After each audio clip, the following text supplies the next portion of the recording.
Hello everyone, and welcome back to our channel. Today, we're re-embarking on an incredible journey back in time to explore one of South America's most enduring and fascinating cultures, the Guarani.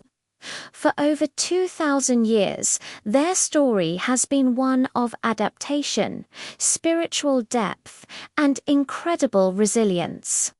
So grab a cup of yerba mate and let's dive into the world of the Guarani. Our story begins around 2 millennia ago, deep within the lush Amazon rainforest. The ancestors of the Guarani, part of a larger group known as the Tupi-Guarani, were skilled hunter-gatherers and early farmers. They lived in harmony with the jungle, their lives dictated by the rhythm of the seasons and the flow of the great rivers. But they were not a people destined to stay in one place. A great migration began, pushing them southward and eastward, out of the dense Amazon and into the lands we now know as Paraguay, southern Brazil, northeastern Argentina, and parts of Bolivia and Uruguay. What drove this massive movement? It wasn't just about finding new resources. At the heart of their culture was a powerful spiritual quest. They were searching for a mythical place, a land without evil, or Evie Marae *. This was a paradise on earth, a place where the soul could find rest and live eternally, free from suffering and death. This spiritual motivation was a powerful engine shaping their entire history and worldview. As they settled in these new territories, the Guarani developed a sophisticated way of life. They were masters of horticulture, using a sustainable method called /urban agriculture. They cleared small patches of forest to cultivate essential crops like maize, cassava, beans, and, of course, yerba mate. This plant, which they called *carrasco, was more than just a crop. It was a sacred gift, used in social rituals and believed to have spiritual powers. Guarani society was organized into extended family groups, living together in large communal houses called *malocas*. These impressive structures, often built around a central plaza, could house dozens of families. Life was deeply communal. Everyone worked together, shared resources, and participated in collective decision-making. Leadership wasn't based on inherited power, but on wisdom, spiritual authority, and charisma. The spiritual leaders, known as shamans or *pajacin, held immense respect. They were the community's healers, dream interpreters, and intermediaries between the human and spirit worlds. They guided ceremonies, predicted the future, and maintained the spiritual balance of the community. Their spiritual world was rich and complex. The supreme creator was Andirivasa, the Great Father.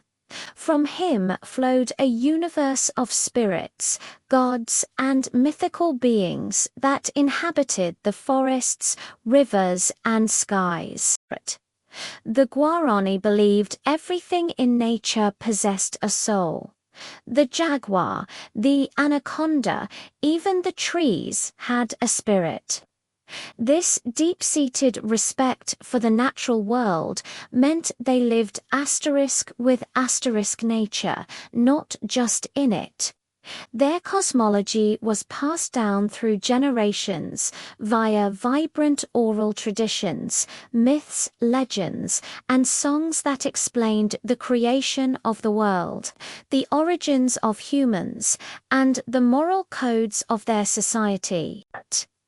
This was the world the first European explorers stumbled upon in the early 16th century. Initially, relations were sometimes peaceful, built on trade and curiosity. The Guarani were intrigued by the newcomers' metal tools, while the Spanish were reliant on the Guarani for food and knowledge of the land. In fact, the very foundation of modern Paraguay was a product of this early interaction and intermarriage, creating a unique mestizo culture. The Guarani language itself became, and remains, an official language of Paraguay, a testament to its enduring influence. However, this period of relative peace was short-lived. The arrival of Jesuit missionaries in the 17th century brought about one of the most unique and debated chapters in Guarani history. The Jesuits established a network of missions known as redactions across the region. These were organized, self-sufficient towns where thousands of Guarani lived, worked, and worshipped. Inside the reductions, the Guarani were taught Christianity, European trades, music, and art. They became renowned for their craftsmanship, creating stunning sculptures, intricate woodwork, and beautiful musical instruments.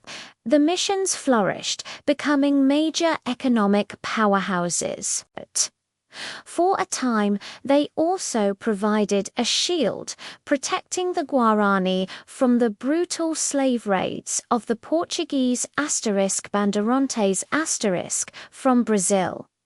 But this protection came at a cost. The Guarani had to abandon many of their traditional beliefs and social structures, adopting a new way of life under the strict guidance of the priests. This unique social experiment came to a dramatic end in the mid-18th century. Political shifts in Europe led to the expulsion of the Jesuits.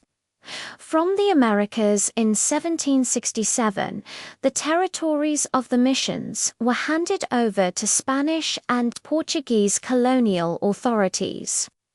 The Guarani, who had built these thriving communities, were suddenly left defenseless. They fiercely resisted this change, leading to the Guarani War, a tragic conflict where their courage was no match for the colonial armies. The missions were abandoned, their magnificent buildings fell into ruin, and the Guarani people were scattered once more. The centuries that followed were marked by hardship. The Guarani faced land loss, forced labor, and intense pressure to assimilate into the dominant national cultures. Their forests were cleared for cattle ranchers and agriculture, and their traditional way of life was pushed to the brink. Yet, through it all, the spirit of the Guarani endured. They retreated deeper into the remaining forests, holding onto their language, their knowledge of the land, and their spiritual beliefs. Today, the Guarani people are still fighting. They are at the forefront of movements for indigenous rights and environmental protection. There are hundreds of thousands of people who identify as Guarani, living across several countries.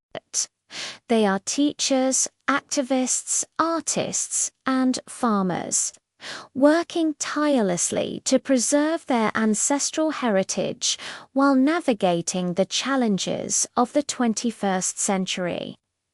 Their ancient language continues to be spoken by millions, a living link to their 2,000-year history.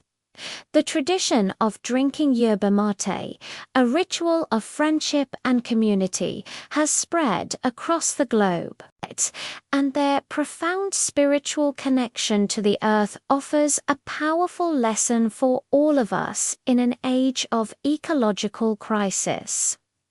The story of the Guarani is not just a tale from the past. It's a living, breathing saga of resilience. It's a reminder of the strength of culture, the importance of community, and the enduring human search for a land without evil, a better world. Thank you so much for joining me on this journey into Guarani history. If you found this story as fascinating as I do, please give this video a thumbs up. And do forget to subscribe and hit that notification bell so you do miss our next exploration. We'd love to hear your thoughts in the comments below. Until next time, stay curious.